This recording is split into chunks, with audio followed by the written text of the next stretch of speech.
چائے میں پھونک مارنا کیسا ہے، گرم چائے کو پھونک مار کر پینا کیسا ہے۔ مطیع الرحمن سعودی عرب سے۔ جناب نبی صلی اللہ علیہ وسلم نے کھانے میں پھونک مارنے سے منع فرمایا ہے، اور ظاہر ہے اس کی وجہ واضح ہے کہ یہ نظافت کے، صفائی کے خلاف ہے۔ گندی ہوا ہوتی ہے، جب آپ کھانے میں پھونک ماریں گے وہ گندی ہوا اس میں جائے گی۔ تو لیکن اس کا حلال حرام سے تعلق نہیں ہے، یہ چیزیں آداب سے ان کا تعلق ہے کہ نبی صلی اللہ علیہ وسلم نے کچھ آداب ہمیں سکھائے ہیں کہ رہن سہن کے، تو ان رہن سہن کے آداب سے اس کا تعلق ہے۔ تو کوئی اگر پھونک مار دیتا ہے تو ناپسندیدہ کام ہے، مکروہ کام ہے، مگر اس سے نہ کھانا حرام ہوتا ہے اور یہ عمل بھی حرام نہیں ہے، بس صفائی ستھرائی کی بات ہے تو اس کو فالو کر لینا چاہیے، چاہے چائے ہو یا کوئی بھی چیز ہو۔ چائے پئیں یا نہیں پئیں، مفتی صاحب کا کیا طرز عمل ہے؟ یہ کوئی شرعی سوال تو پوچھا نہیں بھائی آپ نے۔ کہہ رہے ہیں آپ کا پہلے میں نے بیان سنا تھا، اس میں آپ نے کہا تھا کہ چائے نہیں پینی چاہیے، اور یہ بھی کہا تھا کہ جب پشاور جاتا ہوں تو وہ زبردستی تکلف کر کے پلاتے ہیں تو مجبوری میں پینی پڑ جاتی ہے۔ اس کے بعد میں چائے نہیں پیتا تھا، لیکن ابھی ایک ویڈیو دیکھی جس میں مفتی صاحب نے کہا کہ چائے نہیں پینی چاہیے، لیکن میں چائے پی رہا ہوں۔ اب یہ بتا دیں کہ ہم چائے پئیں یا نہیں، اس میں کوئی نقصان والی بات ہے یا کیا ہے؟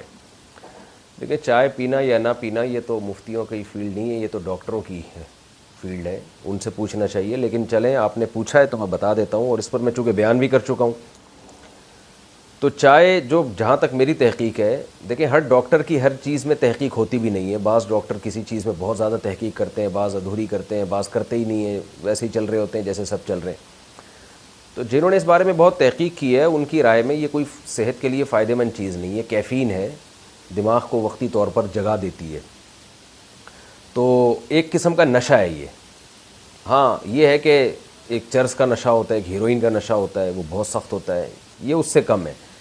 ایک ہوتی ہے نیکوٹین جو تمباکو وغیرہ میں، سگریٹ میں، وہ زیادہ نقصان دہ، کیفین کم نقصان دہ، لیکن بہرحال ہے نقصان دہ، اس کا فائدہ کچھ بھی نہیں ہے۔ یہ جو چائے کے فوائد بیان کیے جاتے ہیں نا، دماغ تیز ہوتا ہے، کولیسٹرول لیول کم ہوتا ہے، یہ سب، یہ تو بالکل ہی غلط باتیں ہیں۔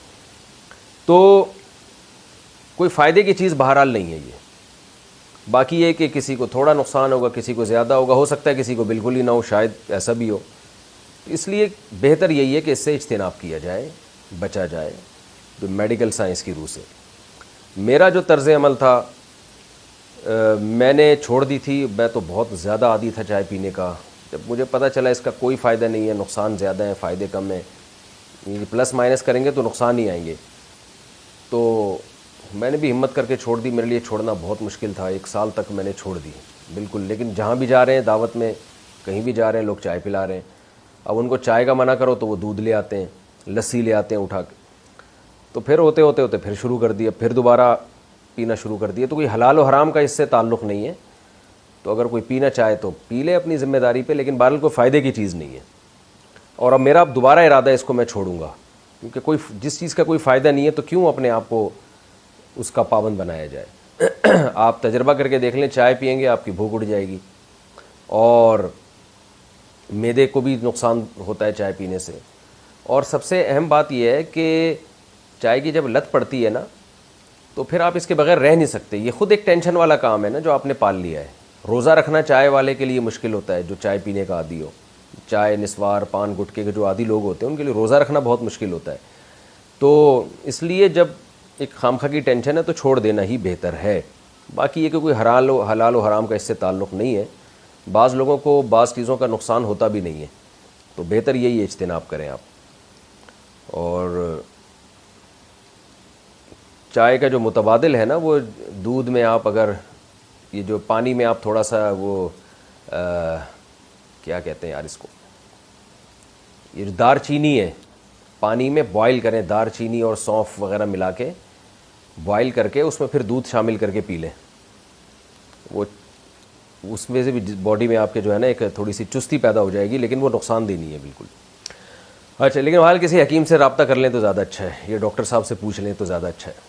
اور آج کل ایک سائنٹسٹ مارکیٹ میں آئے ہوئے ہیں، ہود نام ہے ان کا، وہ بہت سائنس کرتے رہتے ہیں، اور گو کہ وہ اللہ کے وجود کو مانتے ہیں، لیکن اللہ کی ماننے کے لیے بالکل بھی تیار نہیں ہے۔ وہ کہتے ہیں سائنس نے سب چیزیں دو اور دو چار کی طرح کھول کے رکھ دی ہیں، تو ہمیں اللہ سے دعا مانگنے کی کیا ضرورت ہے اور اللہ کو بیچ میں لانے کی. ان کا حاصل یہی ہے. قیصر راجہ صاحب نے ان کے بڑے اچھے جوابات دیے. قیصر راجہ صواب کے جوابات تو سائنسی بنیادوں پہ ہوتے ہیں، میں عقلی بنیادوں پہ کچھ باتیں رکھ رہا ہوں آپ کے سامنے. وہ کہتے ہیں اس میں کوئی شرم کی بات نہیں، ہم بندر سے وجود میں آئے ہیں. سائنس بہرحال یہ کہتی ہے، اب اس میں کوئی کسی کو شرم آ رہی ہے کہ ہمارے باپ دادا بندر تھے یا شرم نہیں آ رہی ہے، بہرحال سائنس نے یہ دعویٰ کیا ہے کہ ہم کہاں سے چلے ہیں؟ بندر سے. یعنی یہ حسن اتفاق ہے کہ ایوالو ہوتے ہوتے، ارتقاء ہوتے ہوتے یہ ہمارا ڈیزائن وجود میں آ گیا. جو لوگ ان جیسے اسکالرز کی تحقیقات سے متاثر ہیں نا، ان کے لیے میں یہ بات آسان لفظوں میں کہوں گا، اس کو خوب سمجھیں اور واسے اس پہ کلپ بنانا ہے. کیلپ، کراچی والے زیر بہت دیتے ہیں، کیلپ. اصل جو اوریجنل کراچی ہے نا وہ کراچی ہے. کراچی سے بات کر رہا ہوں میں. کراچی کے جو لوگ اوریجنل ہیں نا، جو صحیح کے یہاں کے ٹھیٹھ، وہ ایسے کہتے ہیں میں کراچی سے بات کر رہا ہوں. کراچی سے وہ نون بھی لگاتے ہیں غنہ اور زیر بھی بہت زیادہ لگاتے ہیں. کراچی سے بات کر رہا ہوں. اور جو اوریجنل پنجابی ہوں گے وہ طارق نہیں، وہ طارق. طارق بھائی وہ زبر لگاتے ہیں. خیر ابھی تو ہم ہود بھائی کی طرف چل رہے ہیں، وہ زیر لگائیں یا زبر لگائیں. ایک بات خوب ہے، اصول اور ضابطہ سمجھیں. دلیل کسے کہتے ہیں؟ دلیل دو طرح کی ہوتی ہے. ایک ہے تجربہ اور مشاہدہ. تجربے اور مشاہدے کی بیس پہ ہمیں علم حاصل ہوتا ہے، اور بعض دفعہ ہم علم حاصل ہوتا ہے کوئی خبر دینے والا ہمیں خبر دیتا ہے. یہ جو خبر دینے والا ہمیں خبر دیتا ہے، اس علم کو دلیل نقلی کہا جاتا ہے. یعنی نقل ہوتی چلی آ رہی ہے. ایک چیز نقل کی ہے اس نے کہ میں نے اپنی آنکھوں سے دیکھا، حالانکہ ہم نے نہیں دیکھا ہوتا. جیسے مشاہدہ اور تجربہ یہ بہت مضبوط دلیل ہے، ایسے ہی کسی سچے کا خبر دینا جس کو آپ سچا سمجھتے ہو، یہ بھی بہت مضبوط دلیل ہے. ہاں یہ دلیل اس وقت کمزور ہو جاتی ہے جب تجربے اور مشاہدے کے خلاف ہو، پھر اس کی سچائی پہ ہمیں یقین نہیں رہتا. اب میں آپ سے ایک بات پوچھتا ہوں. دیکھو، آپ نے دعویٰ کیا غفار بھائی کے اوپر کہ انہوں نے میرا موبائل چوری کیا ہے اور کیس کر دیا کورٹ میں.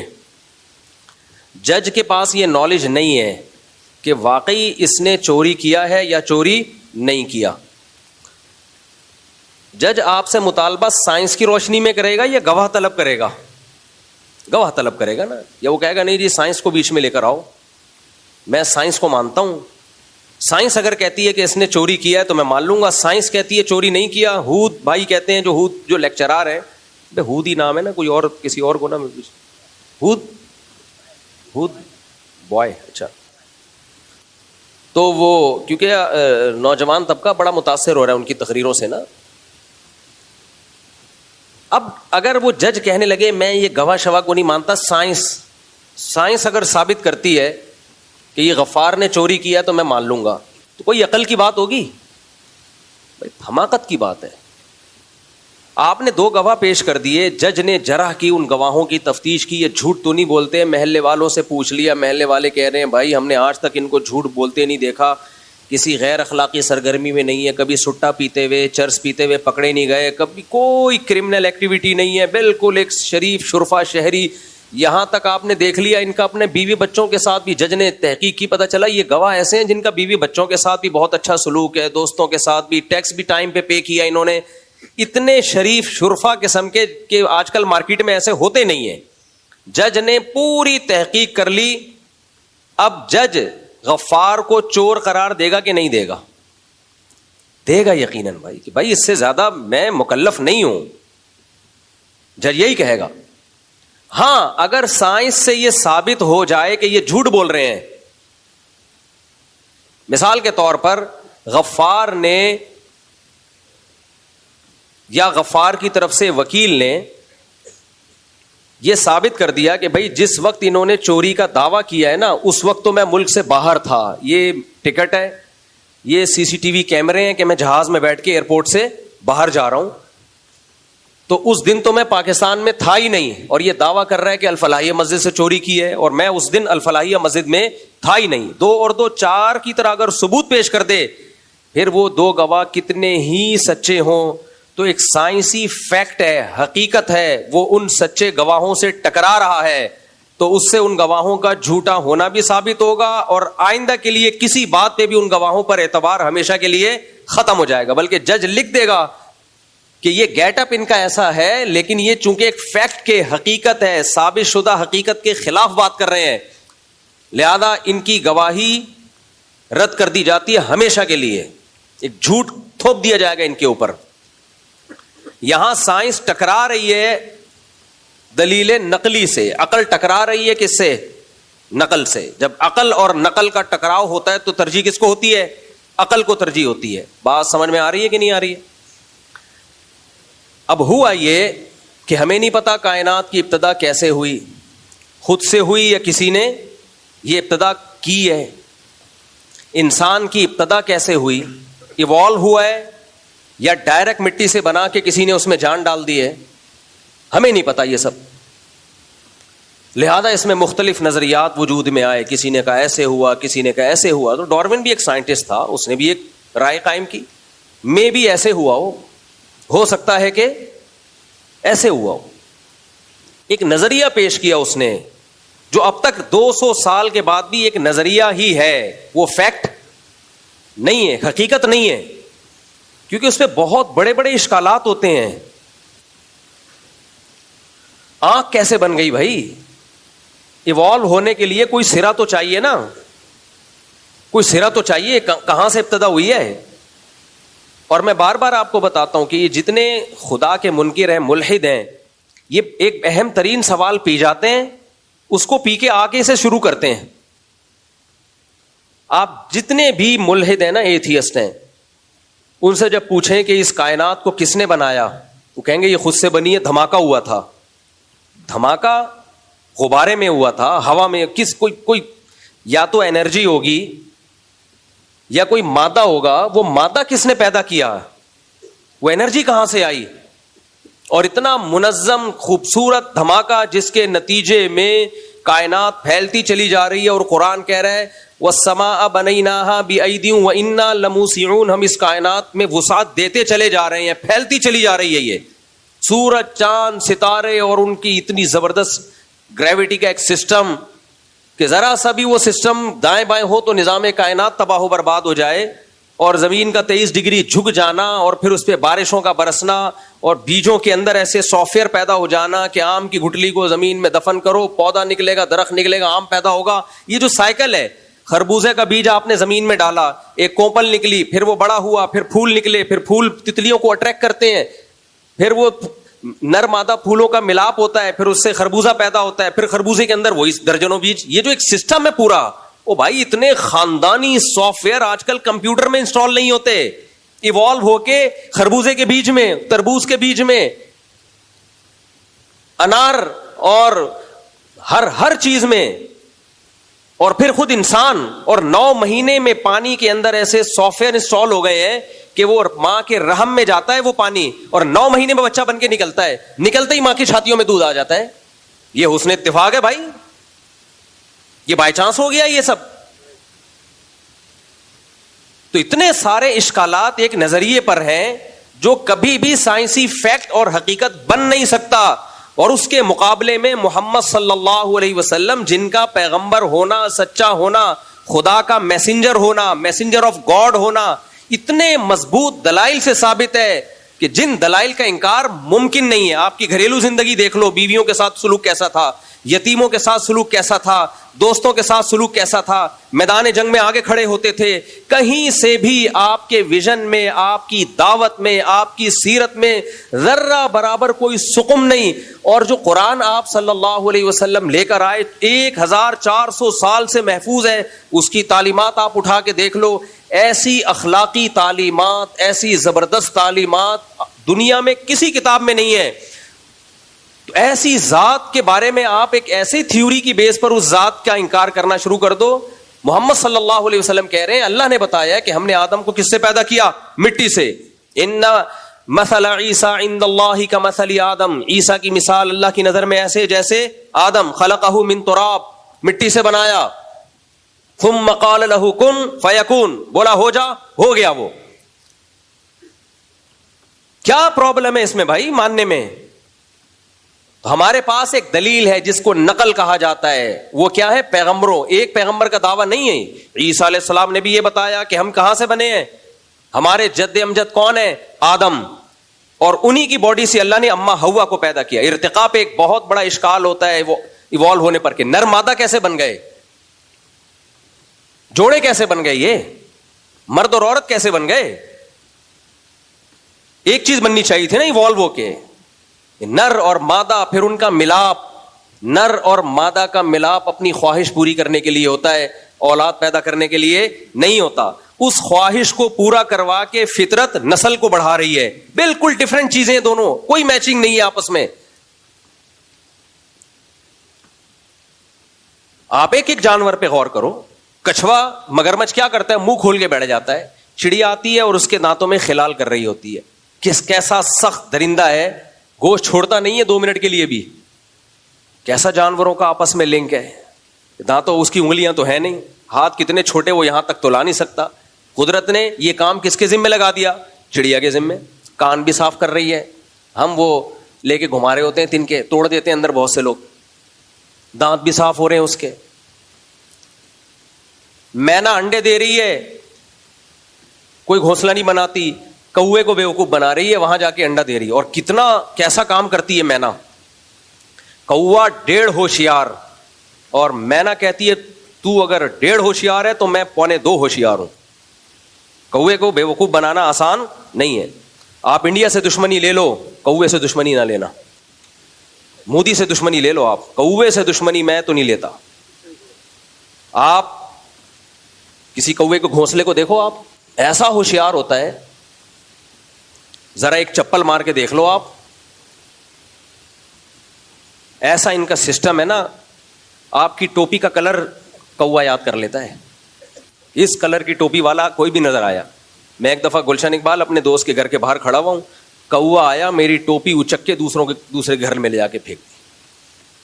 میں نے کہا یہ کیا مذاق ہے یار. نہ یہ دیکھ رہے ہیں کہ مفتی صاحب ہیں، نہ یہ دیکھ رہے ہیں کہ تدریس کرتے ہیں، نہ خطیب، کچھ بھی. ٹوپی اٹھا لی اور پڑوسیوں کے گھر میں. انہوں نے بتایا کہ یار ہماری غلطی، یہاں کوئی درخت ہم نے کچھ چپل وپل مار دی تھی، تو اب جو بھی یہاں آتا ہے کوا انتقام لیتا ہے. لیکن مینا اپنے بچے کیسے پالتی ہے؟ وہ پہلے جائے گی کوے کے گھونسلے میں، اور اگر 6 انڈے پڑے ہیں نا تو 1 انڈا پہلے گرائے گی اور پھر اپنا انڈا رکھے گی وہاں پہ. کیوں گرائے گی؟ تاکہ کوے کو شک نہ ہو کہ یہ کچھ انڈے زیادہ لگ رہے ہیں. اتنی عقل کیا ایوالو ہو کے اس کھوپڑی میں آئی ہے. ایک جانور ہے، اتنی سمجھ پیدا ہو گئی اس کے اندر. وہ انڈا گرائے گی کہ بھائی تعداد اتنی ہو، پھر انڈا دے دے گی وہاں پہ. کوا جو آج تک پبلک کو بے وقوف بناتا رہا، ایسی ایسی چالاکیاں ہم نے کوے کو کی دیکھی ہیں، ایسی ایسی چالاکیاں. میں نے ایک دفعہ دیکھا چھت پہ کوا پراٹھا کھا رہا ہے، جو بچ گیا نا اسے گھسیٹتا ہوا لے کے جا رہا ہے اور اس کے اوپر ایک پتھر کا ٹکڑا رکھ دیا. یہ سیو محفوظ کر لیا، دوبارہ بھوک لگے گی ادھر ہی آؤں گا. میں نے کہا واقعی اس کو 1.5 ہوشیار ایسے نہیں کہا جاتا. سیاڑا کوا، بچپن میں کتابوں میں پڑھتے تھے نا، سیاڑا کوا. لیکن مینا کیا کرتی ہے؟ اس کا 1 انڈا گرایا اور اپنا انڈا رکھ دیا. کوی جو ہے وہ مزے سے پالتی ہے انڈے کو، سیتی رہتی ہے. جب چوزا نکلتا ہے تو اپنا بچہ سمجھ کے کھلاتی ہے. تھوڑے دن میں اس کو اندازہ ہوتا ہے کسی نے کوئی بہت بڑی ٹوپی کرائی ہے مجھے. صحیح ہے، کسی نے بہت بڑی ٹوپی کرائی. پورا ایک کائنات میں مینجمنٹ ہے، نظام ہے بڑا خوبصورت. اسی سے پرندے چہچہا رہے ہیں. آپ ان پرندوں کے گھونسلے بنانے کا طریقہ دیکھو یار. خدا کی قسم، عقل اندھی نہ ہو گئی ہو، دل اندھے نہ ہو گئے ہو. تبھی قرآن کیا کہتا ہے؟ فَإِنَّهَا لَا تَعْمَى الْأَبْصَارُ وَلَكِنْ تَعْمَى الْقُلُوبُ الَّتِي فِي الصُّدُورِ. اللہ کہتے ہیں آنکھیں اندھی نہیں ہوتی، آنکھیں سب قدرت کے نمونے دیکھ رہی ہیں. وہ دل اندھے ہو جاتے ہیں جو سینوں میں چھپے ہوئے، انہیں بصیرت ختم ہو جاتی ہے. وہ دل اندھے ہو جاتے ہیں. چڑیا کو دیکھ لو کیسے گھونسلہ بناتی ہے یار, کیسے گھونسلہ کیسے تن کے. چڑیا جب بالغ ہوتی ہے اسے کس نے سکھایا کہ اب تیرے انڈے دینے کا ٹائم ہے؟ کس نے سکھایا اس کو؟ ہے بھائی, ابھی تک تو انڈے ہوئے نہیں, بچے ہوئے نہیں, اس کو کس نے سکھا دیا؟ وہ تن کے اٹھا اٹھا کے گھونسلہ بنانا شروع. چڑا بھی یہی کام کرتا ہے چڑیا کے ساتھ مل کے, بڑا مضبوط فیملی سسٹم ہے, دونوں مل کے پالتے ہیں. کیسا خوبصورت گھونسلہ بناتے ہیں. جنگلوں میں دیکھیں کیسے خوبصورت خوبصورت گھونسلے, پرندے سخت تنوں کو کاٹتے ہیں, کتنی محنت کرتے ہیں, ایسے ٹھک ٹھک ٹھک کر کے ہتھوڑے کی طرح کھود رہے ہوں گے تنا, اور ایسا خوبصورت بنا دیتے ہیں. اور ڈیفنس سسٹم کتنا بہترین. ایسے پرندے ہیں جنگلوں میں, ایک گھونسلہ دکھانے کا ہوتا ہے اور ایک رہنے کا ہوتا ہے. اس کو کس نے سکھایا؟ ایوالو ہو کے کتنی چیزیں ایوالوشن کے کھاتے میں ڈالو گے, ارتقاء کے کھاتے میں ڈالو گے. شاعر نے کہا نا, کب تک چھپو گے پیڑوں کی آڑ میں, کبھی تو ملو گے لنڈا بازار میں. اپنی محبوبہ سے کہہ رہا ہے کہ مجھ سے چھپتی ہو, بھاگی پھرتی ہو, لنڈا بازار تو کبھی نہ کبھی آنا پڑے گا نا. وہاں سے کون بھاگ سکتا ہے؟ لنڈا بازار میں فائدہ یہ ہے کہ چیز آدھی سے بھی کم قیمت میں ملتی ہے, اور آپ طارق روڈ کا کہہ کے پبلک کو دکھاتے ہیں. کیا پتا چلتا ہے پبلک کو کہاں سے لیا ہے بھائی؟ پینٹ آپ نے پہنی ہوئی لنڈا بازار سے لے کے, پبلک کو کیا پتا ڈیفینس سے خریدی ہے, کلفٹن سے خریدی ہے, طارق روڈ سے خریدی, کچھ تھوڑی پتا چلتا ہے. میں نے ایک دفعہ طارق روڈ سے خرید لیا اچھا والا بیگ لیدر کا, لوگ کہنے لگے لنڈے کا مال ہے. میں نے کہا بھائی لنڈے کا ہی لے لیتے, اچھا تھا یار, اوریجنل لیدر تھا. لوگ مان ہی نہیں رہے. ہم نے کہا ٹھیک ہے بھائی تمہاری مرضی. تو کب تک چھپو گے پیڑوں کی آڑ میں, کبھی تو ملو گے لنڈا بازار میں. تو بھائی کب تک جان چھڑاؤ گے, خدا کا انکار کرو گے, نبی صلی اللہ علیہ وسلم کا انکار کرو گے, ایک ایک چیز کہیں تو پھنسو گے, آ کے کہیں تو پھنسو گے. اور ماننا پڑے گا یہ آٹومیٹیکلی خود بخود یہ سب کچھ نہیں ہو سکتا.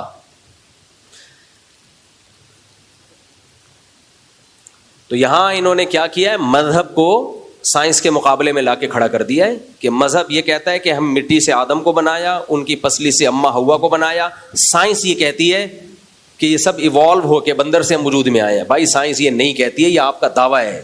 سائنس نے ایک امکان پیش کیا ہے کہ میں بھی ہو سکتا ہے ایسے ہوا ہو. تو ہو سکنے کو تو لاکھوں احتمالات ہیں. کہتے ہیں ڈی این اے بندر کا انسان سے ملتا ہے, تو ڈی این اے کیلے اور انسان کا بھی ملتا ہے. میں نے اس پہ بھی سائنسدانوں سے تحقیق کی ہے, ڈی این اے ہے کیا بھلا. انہوں نے کہا ڈی این اے سے قطعاً یہ پتہ نہیں چلتا کہ ان دونوں کا آپس میں, کیلے اور انسان کا آپس میں رشتہ ہے. ڈی این اے تو جو بھی کیمیائی اجزاء ہیں ان کی خاص قسم کی ترکیب کا نام ہے. ڈی این اے کی ڈیٹیل آپ سائنسدانوں سے جا کے پوچھیں, میں اس کو نہیں ایکسپلین نہ میں کر سکتا ہوں, نہ میری یہ فیلڈ ہے. لیکن یہ جو ان کی علمی اصطلاحات ہیں نا, ان سے قطعاً متاثر ہونے کی ضرورت نہیں ہے. آنکھ خدا کی قسم خود بخود نہیں بن سکتی, امپاسبل. کان نہیں بن سکتے, ایوالو ہو کے نہیں بن سکتے. تو یہاں سائنس مذہب کے مقابلے میں نہیں ہے, ایک امکان ہے, امکان. اس امکان کو پیغمبروں کے مقابلے میں لا کے کھڑا کر دیا. بھائی خدا خود بتا رہا ہے پیغمبروں کے ذریعے, اور ایک پیغمبر کی دعوت نہیں ہے. موسیٰ علیہ السلام, عیسیٰ علیہ السلام, ابراہیم علیہ السلام, تبھی یہودی, عیسائی, مسلم, یہ تینوں آسمانی مذاہب متفق ہیں کہ انسانیت کی ابتدا کہاں سے ہوئی؟ آدم سے, اور انہی کی پسلی سے اللہ نے پیدا کیا اماں ہوا کو, اور آگے انہی دونوں کے ملاپ سے انسانوں سے بھر دیا اللہ تعالیٰ نے. ویسے بھی میں آپ سے ایک سوال پوچھتا ہوں, ہم اور آپ گراف بنایا کرتے تھے, گراف بناتے تھے نا؟ تو آپ ایک گراف بنائیں. 9-10 کی کلاس میں نا ہمیں گراف بنانا سکھایا تھا ٹیچر نے. بہت سارے مسئلے اس گراف سے حل ہو جاتے ہیں. آپ ایک گراف بنائیں. ابھی دنیا کی آبادی تقریباً 6 ارب, کتنی ہے تقریباً؟ 8 ارب ہو گئی. اصل میں جب سے وہ میری اسپیڈ بڑھ گئی ہے نا, تو شاید 8 ارب ہو گئی ہے. اچھا چلو صحیح کہہ رہے ہیں, 8 ارب. 8 ارب کو آپ 100 سال پہلے لے کے جائیں تو یہ کتنی ہوگی؟ 4 ارب فرض کر لو, مجھے نہیں پتا, صحیح کیلکولیشن نہیں ہے, لیکن فرض کر لو 4 ارب تھی. اور 100 سال پیچھے آپ جائیں 3 ارب ہو جائے گی فار ایگزامپل. اور 100 سال پیچھے آپ جائیں 2 ارب. 1000 سال پہلے, 1400 سال پہلے آپ جائیں تو کہا یہ جاتا ہے, ایک لمسم اندازہ ہے, پوری دنیا کی آبادی 2.5-3 کروڑ تھی. کتنے سال پہلے؟ 1400 سال پہلے. کہا جاتا ہے, ایک اندازہ ہے ماہرین کا, کہ کتنی آبادی تھی؟ 2.5-3 کروڑ نبی صلی اللہ علیہ وسلم کے دور میں. تو 1400 سال پہلے کا گراف جا کے ایسے ہو جائے گا. اور تھوڑا پیچھے جائیں, بہت زیادہ ہوا نا, 1,00,000 سال, یعنی اس کو آپ پیچھے لے کے جائیں, 1-1.5 لاکھ سال, 2 لاکھ, 3 لاکھ فرض کر لو, 5 لاکھ فرض کر لو. 5 لاکھ کے بعد جا کے یہ 1 یونٹ پہ آ کے جمع ہو جائیں گے. جبکہ بندر سے ارتقاء کا جو عمل ہے اس کے لیے لاکھ نہیں, لاکھوں نہیں, کروڑوں سال کہتے ہیں سائنسدان. تو گراف اگر آپ بنانا شروع کرتے ہو تو یہ تو بہت جلدی جا کے 1 آدم پہ آ کے ہم, یعنی 1 آدم بہت جلدی آ جائیں گے. اتنا پیچھے جانے کی ضرورت نہیں ہے. تو اگر سائنسی ایک تھیوری, ایک نظریہ ہم فرض کر لیتے ہیں کہ ڈاروین کا ایک یہ نظریہ ہے, تو بھائی ایک دوسرا جہت سے بھی اس پہ سوچنے کی ضرورت ہے. بہت ساری تھیوریز, بہت سارے جو زاویے ہیں جن سے اگر آپ سوچتے ہو تو وہ اسی کی نفی کر رہے ہیں. اور ایک سوال تو اکثر میں دہراتا رہتا ہوں, بندر سے ہم انسان اچانک تھوڑی بنے ہیں. بندر اور انسان کے بیچ میں ہزاروں نسلیں ہوں گی, کچھ بندر کے قریب, کچھ بندر سے دور, کچھ اور دور, کچھ اور دور. وہ ساری مارکیٹ سے ایک دم شارٹ کی ہوئی ہیں. وہ شارٹ کی ہوں گی. ہمیں 20-30 لاکھ سال پرانے ڈھانچے مل رہے ہیں ڈائناسور کے, لیکن ہمیں اس کے بعد کے جب بندر سے ہم انسان بنے, بیچ کے کروڑوں ڈھانچے کہاں شارٹ ہو گئے ایک دم سے. جو آدھے بندر تھے آدھے انسان تھے, وہ کہاں گئے؟ نہیں آئی میرا خیال ہے بات سمجھ میں. بھائی کھدائی کے دوران ڈائناسور نکلتے ہیں نا, اتنے بڑے بڑے چھپکلیاں. سائنسدان کہتے ہیں یہ وہ دور تھا جب انسان کا کوئی وجود نہیں تھا. اتنے بڑے بڑے ڈائناسورز تھے, یہ کوئی وجود نہیں تھا, ان کے مجسمے نکل رہے ہیں. تو بندر سے انسان بننے کا زمانہ تو بعد کا ہے. تو بندر سے جب انسان بننے کا عمل شروع ہوا, کروڑوں, اربوں, لاکھوں یا جتنے بھی آپ ہزاروں سال, تو بیچ میں بھی تو بہت ساری مخلوقات آئی ہوں گی. جیسے آج ہزاروں بندر ہیں, لاکھوں بندر ہیں, تو ایسے ہی لاکھوں انسان اور بندر کے بیچ کے, اور ان کے بیچ کے بیچ کے, اور ان کے بیچ کے بیچ کے. یہ ایسے کیسے ہو گیا کہ ایک دن بندر سویا, صبح اٹھا انسان بنا ہوا ہے وہ لوگ. اس لیے سائنس کے نام پہ خدا کا اور پیغمبروں کا انکار مت کرو. تو اللہ نے کیسے پرندوں کو سکھایا, کیسے کھودتے رہتے ہیں درختوں کو. ہاں میں بتا رہا تھا ایک پرندہ کیا کرتا ہے, ایک فیک, جیسے آج کل نا گھروں میں ایک ڈرٹی کچن ہے اور ایک دکھانے والا کچن ہے. مجھے کہیں گھر کرائے پہ لینا تھا, میں کسی کے یہاں گیا, انہوں نے کہا یہ کچن ہے. میں نے کہا اتنا چھوٹا سا کچن؟ کہتے ہیں اوریجنل کچن جو وہ ہے وہ اندر, وہ ڈرٹی کچن ہے, یہ مہمانوں کے سامنے رکھنے کا کچن ہے.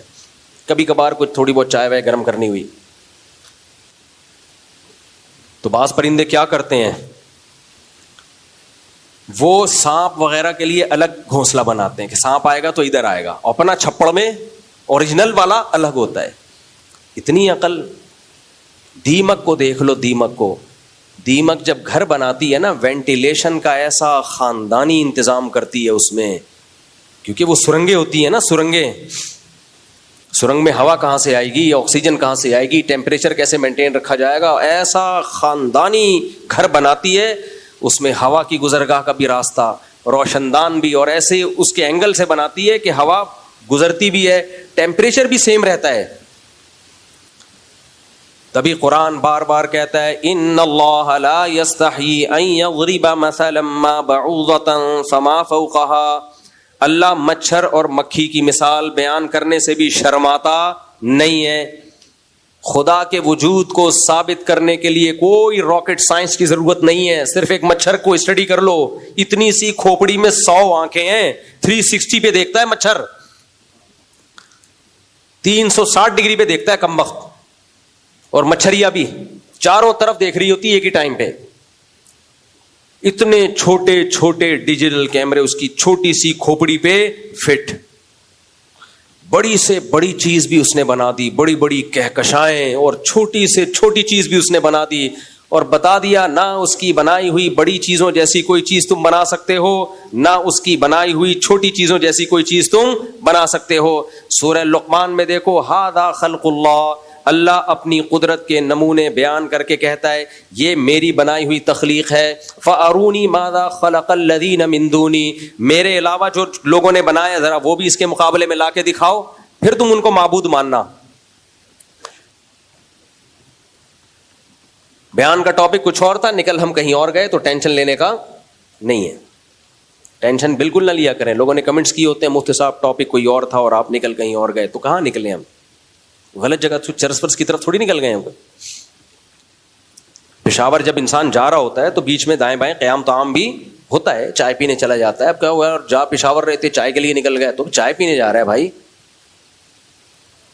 کوئی چرس پینے تو نہیں جا رہا نا, تو بات تو غلط نہیں کر رہے نا ہم. تو ہم وہ جو ہود صاحب ہے نا, ہود صاحب, ان کی خدمت میں گزارش ہے کہ سائنس نظریہ ارتقاء میں اسلام سے ٹکراتی نہیں ہے. آپ نے خام خواہ میں ایک چیز جو ایک امکان تھا, اور ہر امکان کے پیچھے کچھ تانے بانے ملتے ہیں, کچھ چیزیں ہوتی ہیں تبھی تو وہ اس امکان کو امکان سمجھا جاتا ہے. تو ایسے تو کچھ نہ کچھ تو ہر جگہ مل جائے گا آپ کو, کچھ نہ کچھ قرائن ہر جگہ مل جاتے ہیں, اس کو دلیل تھوڑی کہا جاتا ہے. دیکھو مجھے ایک بات بتاؤ, آپ نے ٹرین کو ہاتھ لگایا چل پڑی, بعض دفعہ ایسے ہوتا ہے, ہمارے یہاں تو ایسا ہی ہوتا ہے, ٹرین کو ہاتھ لگایا چل پڑی, ہاتھ لگایا رک گئی. ابھی ایک امکان ہے کہ آپ کے ہاتھ لگانے سے چلی ہو, لیکن اتفاق بھی تو ہو سکتا ہے, اتفاق ہی ہے نا یہ بھائی. ٹرین کا ڈرائیور آپ کے ہاتھ لگانے کا انتظار تھوڑی کر رہا ہے. بعض دفعہ ایسے ہوتا ہے ہم ہاتھ لگاتے ہیں ٹرین چل پڑتی ہے, وہ ہمارے ہاتھ لگانے سے نہیں چلی ہوتی, وہ اتفاق سے اس کا چلنے کا ٹائم ہو گیا ہوتا ہے, اتفاق سے اس کا بریک لگانے کا ٹائم ہو گیا ہوتا ہے, دو اتفاق آپس میں مل گئے ہوتے ہیں. تو اس کو دلیل نہیں کہا جاتا کہ جی دلیل یہ ہے کہ جب میں نے ہاتھ لگایا تو اس وقت چلی تھی, ہاتھ لگایا اس وقت رک گئی, اس کو دلیل تھوڑی کہا جائے گا.